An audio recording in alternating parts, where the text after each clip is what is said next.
얼마 전 호프 채널을 즐겨 시청하시는 한 장로님으로부터 전화를 받았습니다. 목사님, 설교를 잘 듣고 있습니다. 부탁이 있는데 가능하시면 계시록 22장 7절, 12절, 22절을 본문으로 설교를 꼭 한번 해주세요. 라는 숙제를 주셨습니다.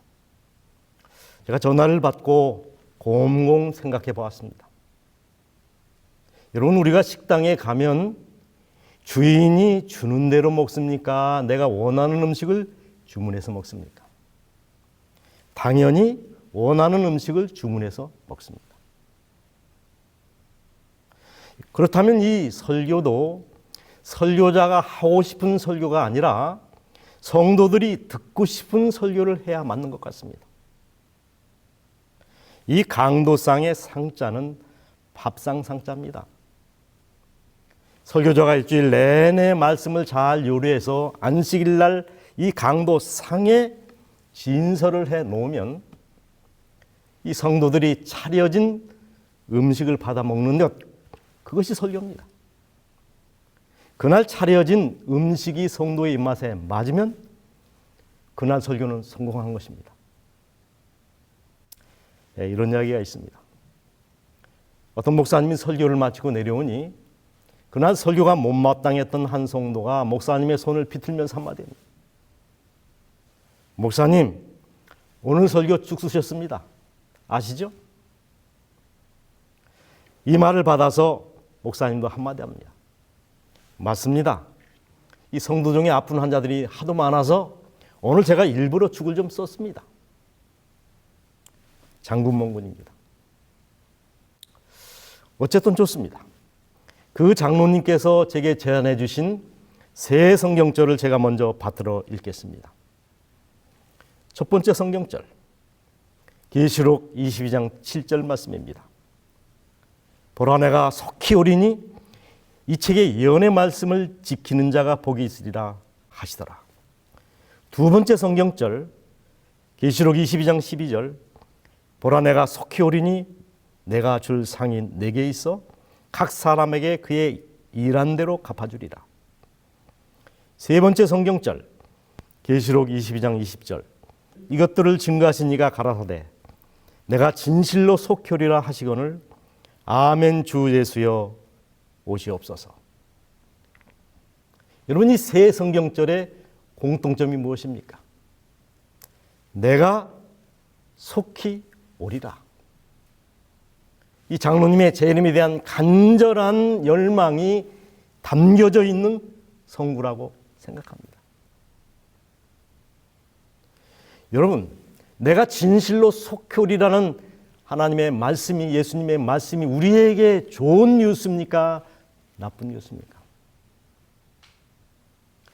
주관적 형편에 따라서 그 답이 다를 수 있다고 생각합니다. 준비가 잘 된 사람에게는 굿뉴스지만 준비가 되지 않은 사람에게는 배드뉴스, 나쁜 뉴스입니다. 이는 이 수험생의 입장과 똑같습니다. 준비가 잘 된 학생은 시험 시간을 기다리지만 시험 준비가 안 된 학생은 그 시간이 두려운 거죠. 속히 오리라는 말씀이 왜 우리에게 두려운가? 이유는 단 하나입니다. 준비가 안 돼서. 구원의 확신이 없기 때문입니다. 준비가 안 됐으니 자신이 없고 자신이 없기 때문에 두려운 것이죠. 여러분, 누가 두려운 것을 기다립니까? 누가 고통을 기다리고 실패를 기다리고 누가 불행을 기다리고 죽음을 기다립니까? 여러분, 두려운 것은 절대로 기다리지 않습니다. 우리가 재림은 우리의 소망이라고 말하지만 재림 성도들이 재림을 두려워하는 이유는 이 구원에 대한 확신이 없기 때문입니다. 2018년인가요? 대청에서 하나 PRC 센터에서 재림 성도 3,003명을 대상으로 재림에 대한 설문조사를 했는데 응답자의 약 한 80%가 재림을 확실히 믿는다고 답변했습니다. 그런데 놀랍게도 응답자의 또 80%가 내 생전에 오시는 것에는 반대한다고 답을 하고 있습니다. 오시기는 오시되 너무 빨리 오지 말고 내가 준비되면 그때 오시라는 말이겠죠. 이런 시류를 반영하듯 이 재림에 대한 찬미의 가사도 바뀌고 있는 것 같습니다. 옛날에 우리는 내 주님 오시리 확실히 오시리라는 찬미를 즐겨 불렀는데 요즘은 때맞춰 오시리라는 찬미를 더 많이 부르고 있습니다. 이런 잘못된 구원관을 바로잡지 않으면 재림은 공허한 소망, 희망 고문일 수밖에 없을 것입니다. 잘못된 재림신앙, 잘못된 구원관을 바로잡아야 합니다.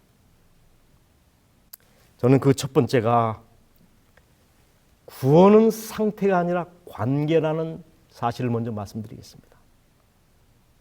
선지자의 명쾌한 말씀입니다.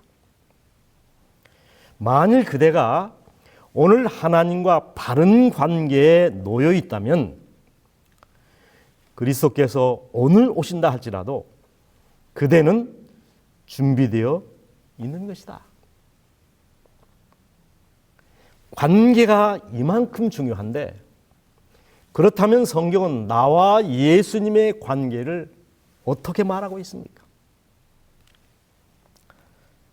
창조주와 피조물의 관계, 주인과 종의 관계, 신랑과 신부의 관계, 아버지와 자식의 관계로 말하고 있습니다.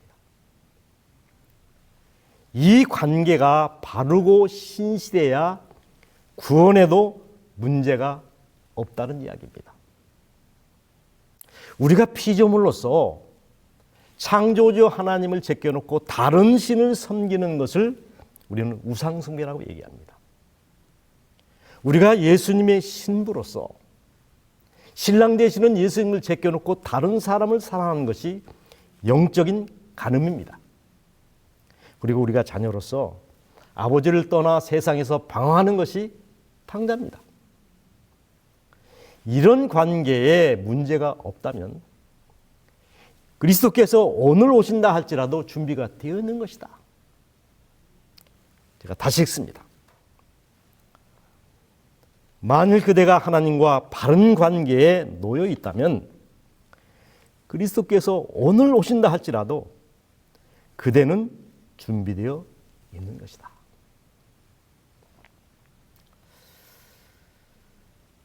유치원에 다니는 연서는 짝꿍인 현준이가 왠지 좋았습니다. 그러던 어느 날 현준으로부터 분홍색 쪽편지를 받습니다. 우리 빨리 커서 결혼하자. 여러분, 요즘 5살만 되면 다 짝이 있다는 사실을 아시죠? 하지만 연서는 그 편지를 받고 기쁠 수가 없었습니다. 고민하다가 이런 답장을 씁니다. 현준아, 나도 내가 좋아. 얼른 커서 너와 결혼하고 싶어. 하지만 현준아, 우리는 절대로 결혼할 수 없어. 왠지 알아? 봐라. 우리 할머니는 우리 할아버지와 결혼하고 우리 아버지는 우리 엄마하고 결혼하고 고모는 고모부랑 결혼하고 외삼촌은 외숙모랑 결혼하고 우리 집 식구들은 다 식구들끼리만 결혼했거든. 그런데 봐라, 너랑 나랑은 식구가 아니잖아. 그래서 결혼할 수 없어. 여러분, 결혼이 관계를 만들어낸다는 사실을 6살짜리 연서가 알 길이 없었던 것입니다. 성경은 분명히 말합니다. 그때의 너희는 그리스도 밖에 있었고 외인이요 하나님도 없는다더니 이제부터 너희가 외인도 아니요 손도 아니요 하나님의 권속 자녀라. 너희는 양자의 영을 받았으므로 아바 아버지라 부르짖느니라. 자녀임은 또한 후사 곧 하나님의 후사요 그리스도와 함께한 후산이 되었습니다. 여러분, 이 구원받은 14만 4천의 하늘 진주문 입성 광경을 선지자는 이렇게 적고 있습니다. 14만 4천 명이 정사각형의 모양으로 서 있었다. 우리가 성문을 향하여 유리바다를 행진할 때 천사들이 우리를 에워싸고 있었다. 예수께서 당신의 힘차고 영광스러운 팔을 드시어서 진주문을 잡으시고 번쩍이는 돌적이에 걸려있는 그 문을 뒤로 밀어 제끼셨다. 그리고는 우리를 향하여 너희들은 나의 피에 너희 두루마기를 빨았고 나의 진리를 위하여 굳게 서서 견디었으니 안으로 들어가라고 말씀하셨다. 우리 모두 다 안으로 행진하여 들어갔으며 그때 우리는 그 도성에 들어갈 당당한 권리가 있는 것처럼 느꼈다 그랬습니다. 여러분, 이 14만 4천 무리가 하나님이 열어주시는 이 하늘 진주문을 당당히 밀치고 들어갈 수 있다고 마음으로 그렇게 느꼈던 이유가 무엇일까요? 여행객이 아니라 하나님의 아들로서 하늘의 상속자로서 천국의 상속자로서의 신분을 가지고 하늘에 갔기 때문입니다. 요한은 이것에 대하여 영접하는 자 곧 그 이름을 믿는 자에게는 하나님의 자녀가 되는 권세를 주셨으니 권세라고 표현했습니다.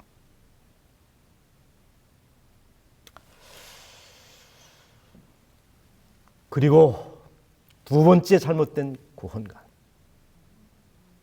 그것은 구원은 상태가 아니라 방향이라는 사실입니다. 베드로전서 2장 3장 21절. 물은 예수 그리스도의 부활하심으로 말미암아 너희를 구원하는 편이 곧 침례라. 육체의 더러운 것을 제하여 버림이 아니요 오직 선한 양심이 하나님을 향하여 찾아가는 것이라 그랬습니다. 물론 이 침례는 과거에 대한 용서, 구원의 표현인 것이 맞습니다. 그러나 이 침례를 받는 즉시 죄성이 완전히 사라지고 죄를 짓지 않을 만큼 당장 화학적인 변화가 완성되는 것은 아닙니다. 오히려 이 침례란 인생의 목표와 가치관, 이 삶의 방향을 바꾸는 것입니다. 여러분, 이 방향이 왜 중요한가? 등산을 한번 예로 들어봅시다. 우리가 산에 오르다가 넘어지면 오히려 한 발짝 정상과 가까워집니다. 그러나 이 산을 내려오다가 넘어지면 떼르르 굴러서 정상과 한없이 멀어지는 것입니다. 넘어지는 것은 똑같은데 그 결과는 전혀 다르다는 말입니다. 우리가 부산 가는 KTX 기차를 타고 합시다. 지금 잠시 수원역에 정차해 있습니다. 물리적으로 이 기차는 분명 떠나온 서울에 가깝습니까? 목적지인 부산에 가깝습니까? 서울에 훨씬 더 가깝습니다.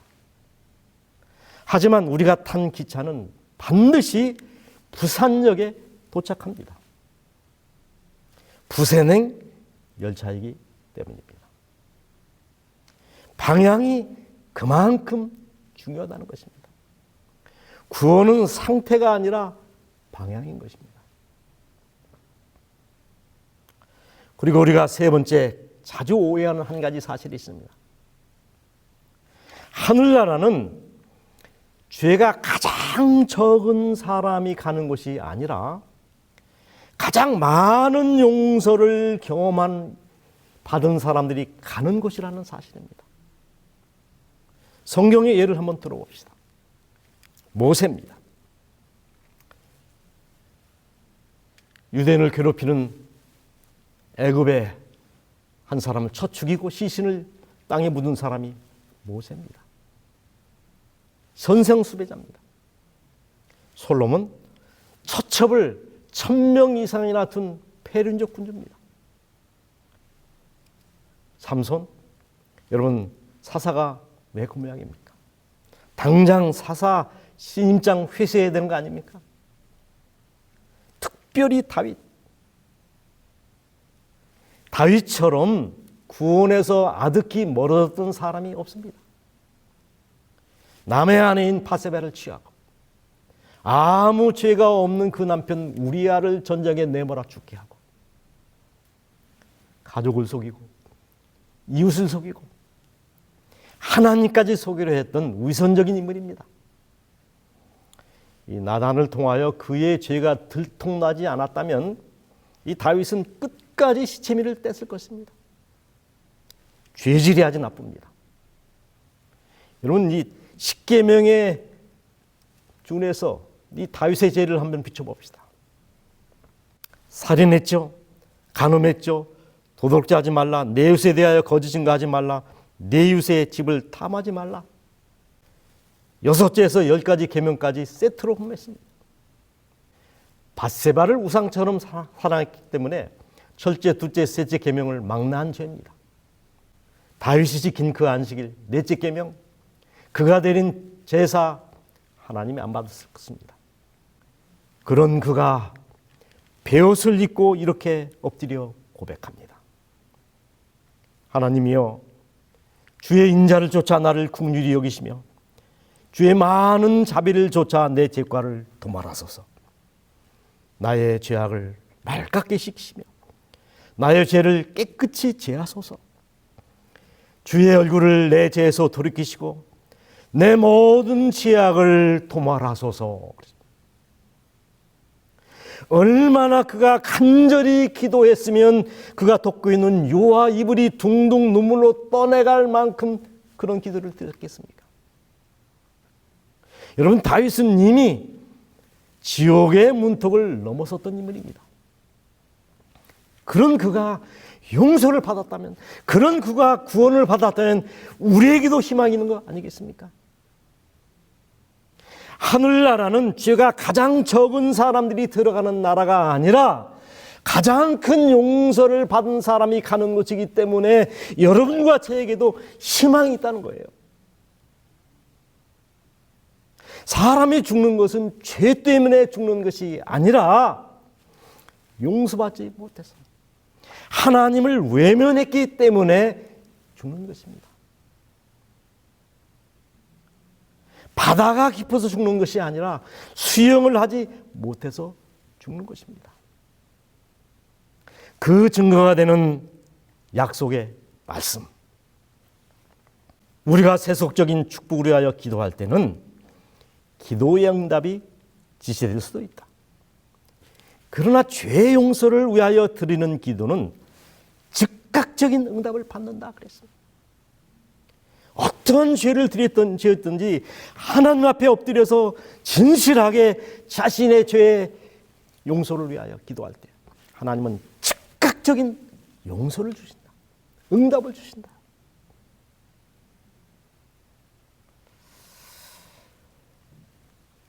그리고 네 번째입니다. 구원의 근거는 나의 상태에 있는 것이 아니라 하나님에게 있다는 사실입니다. 구원은 우리의 마음의 확신이나 뜨거운 감정에 기초된 것이 아니라 하나님의 약속에 근거된 것이라고. 여러분, 이 구원의 계획을 언제 누가 세웠습니까?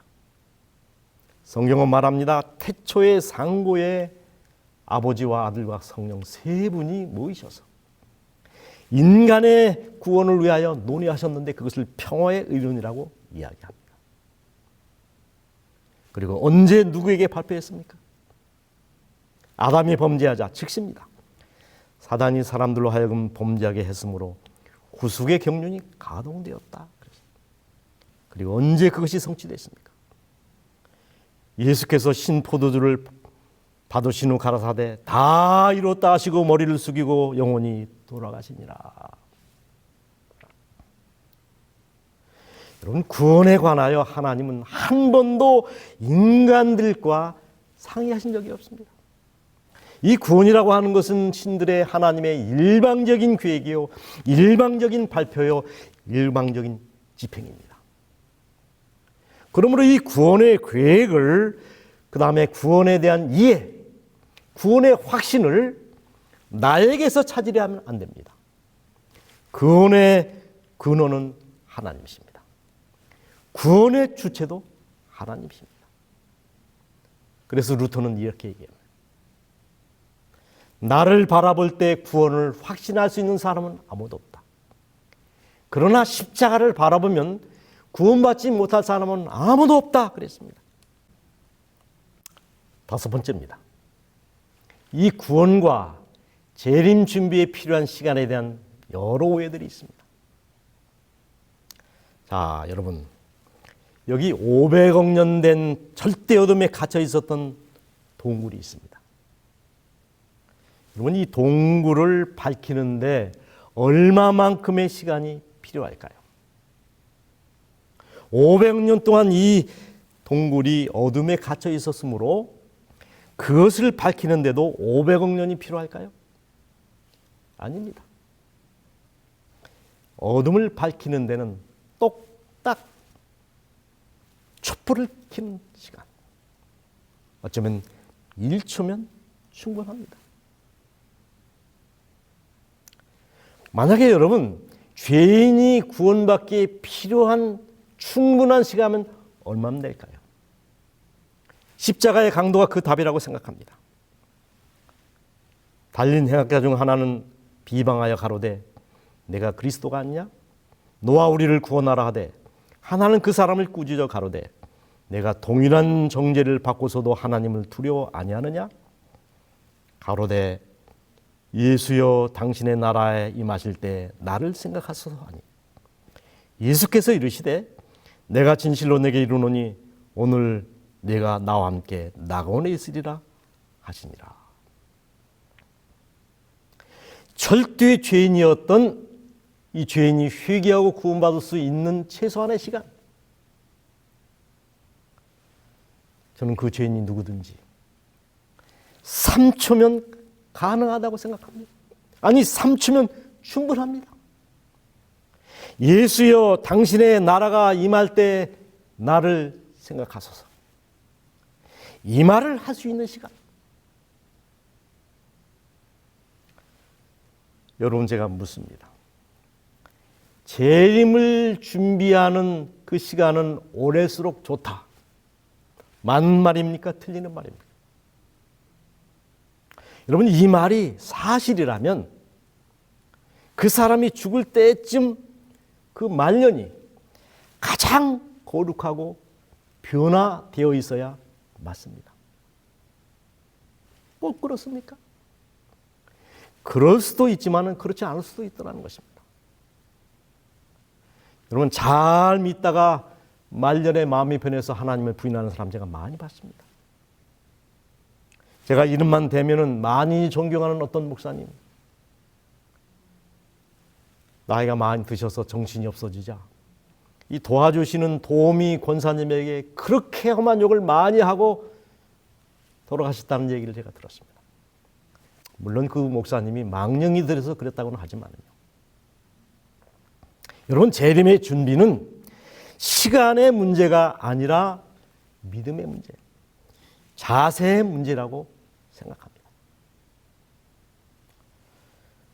실제로 이집트의 수도사였던 성 안토니오, 모든 수도사들의 존경을 한 몸에 받았던 그런 인물입니다. 그는 이집트 모래 사막에서 35년 동안 거의 잠을 안 자며 수행에 전심했던 수도사입니다.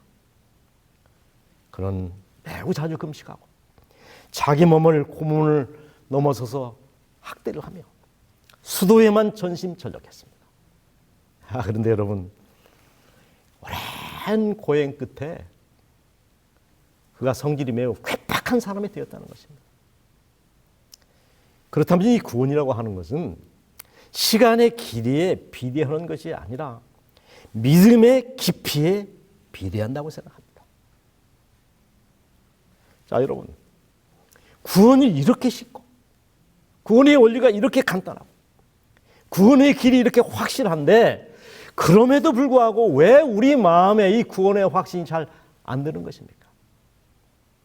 저는 이 질문 속에 답이 있다고 생각합니다. 구원의 방법이 너무나 간단하고 너무나 쉽고 그러나 너무나 단순하기 때문에 분명하기 때문에 오히려 그 사실이 안 믿겨진다는 겁니다. 예컨대 어떤 남편이 바람을 피우다가 현장에서 아내에게 들통이 났습니다. 대개 이런 경우 오늘 같으면 이혼이죠. 잘 안 참습니다. 혹이 용서를 받더라도 혹독한 과정을 거쳐야 합니다. 얼굴을 뜯어 핥히고 며칠간 치료를 당하고 마지막 다짐과 확인을 과정을 거친 다음에 다시 바람 피울 거예요, 말 거예요. 그렇지 않으면 당장 이혼입니다. 알았어요, 몰랐어요? 이래야 되는데 아내가 상냥히 웃으면 남자가 그럴 수도 있죠. 다음부터는 그렇게 하지 마세요. 하더니 며칠이 지나도 말 한마디 안 한다면 이 사람이 정말 날 용서한 것인지 아닌지 오히려 안 믿겨지고 불안해진다는 것입니다. 구원의 도리가, 구원의 원리가, 구원이 너무나 쉬워서 오히려 어려운 것, 너무나 간단해서 안 믿겨지는 것, 저는 그것이 구원이라고 생각합니다. 성경은 말합니다. 가로되 주 예수를 믿어라. 그리하면 너와 내 집이 구원을 얻으리라 하고 누구든지 주의 이름을 부르는 자는 구원을 얻으리라. 사람이 마음으로 믿어 의에 이르고 입으로 시인하여 구원에 이르느니라. 믿고 침례를 받는 사람은 구원을 얻을 것이요. 예수께서 들으시고 가라사대 두려워 말고 믿기만 하라. 그리하면 구원을 얻으리라 하시고. 얼마나 단순한 말씀입니까? 여기 무슨 어려운 신학이 있습니까? 작년 그러니까 2021년 7월 26일 화요일 존 브래드쇼 목사님이 쓰신 아침 기도력입니다. 하루는 안식일 예배를 마친 뒤 교우들과 인사를 하면서 한 여성에게 예수님이 곧 오신다니 정말 기쁘네요 라고 말하였다. 그러자 그 여성은 이렇게 대답했다. 제가 준비가 되어 있기만 하다면요. 나는 악수를 한 채로 그녀의 눈을 쳐다보며 물었다. 그 말씀은 무슨 뜻인가요? 걱정스러워하는 나의 표정을 눈치채고 그 여성이 대답했다. 예수님이 재림하실 때 제가 준비되어 있으면 좋겠다는 말이지요. 제 말이 뭔가 잘못되었나요? 그러면 잘못됐고 말고요. 이렇게 답한 뒤 나는 그 여성을 교회 현관 앞으로 데려갔다. 방금 예수님이 재림하실 때 준비되어 있으면 좋겠다고 하셨죠? 그는 그렇다고 말했다. 왜 그렇게 말씀하시나요? 생각해 봅시다. 성도님은 그리스도인이시죠? 그는 당연하다고 말했다. 주님을 사랑하시죠? 물론이라고 그는 답했다. 성도님의 삶은 예수님께 맡기셨죠? 그는 어릴 때부터 그렇게 했다고 말했다. 혹시 술을 마시고 계신 건 아니죠? 그 여성의 눈이 휘둥그레졌다. 아니요, 절대로요. 아니면 남자 문제? 에이 목사님, 그 여성은 수줍게 웃으면서 답했다. 그러면 예수님을 개인의 구주로 영접하는데 한 번도 마음이 바뀐 적이 없다는 거네요. 네, 맞아요. 그렇다면 예수님도 마음을 바꾸지 않으셨을 거예요. 계속해서 난 말했다. 그러니까 이제부터는 재림의 준비가 되었으면 좋겠다라고 생각하지 마시고 구원을 얻었으니 감사하다고 말하세요. 아시겠죠? 구원은 받아들이는 순간 우리의 것이 되는 선물이다. 이미 받은 구원을 받았으면 좋겠다고 생각할 필요가 없다. 예수님께 자신의 삶을 드렸다면 구원은 이미 우리의 것이다. 여러분, 제가 읽은 말씀, 이 기도력의 말씀에 동의하십니까? 여러분, 우리가 아침마다 읽는 이 기도력은 이 필자의 개인적인 의견이 아니라 전 세계의 재림 성도들이 같은 날 같이 읽고 은혜를 받는 우리 교단의 공식적인 말씀입니다. 여러분, 이 말씀을 믿으십니까? 그렇다면 이제 여러분 이렇게 응답하십시오. 이것들을 증거하신 이가 가라사대 내가 진실로 속히 오리라 하시거늘 아멘 주 예수여 오시옵소서. 아멘 주 예수여 오시옵소서. 아멘 주 예수여 오시옵소서. 기도하겠습니다. 하늘 아버지, 구원이 이렇게 단순하고 이렇게 쉽고 이렇게 분명한데 우리는 구원의 확신 없이 살았던 부족한 죄인들입니다. 말씀을 통하여 구원의 본질과 하늘의 실존을 확인했사오니 이제는 구원의 확신을 가지고 날마다 주님을 기다리며 살게 하여 주시옵소서. 아멘 주 예수여 오시옵소서. 이 약속의 말씀이 우리의 날마다의 소망이 되는 기도가 되게 하여 주시옵소서. 예수님의 이름으로 기도합니다. 아멘.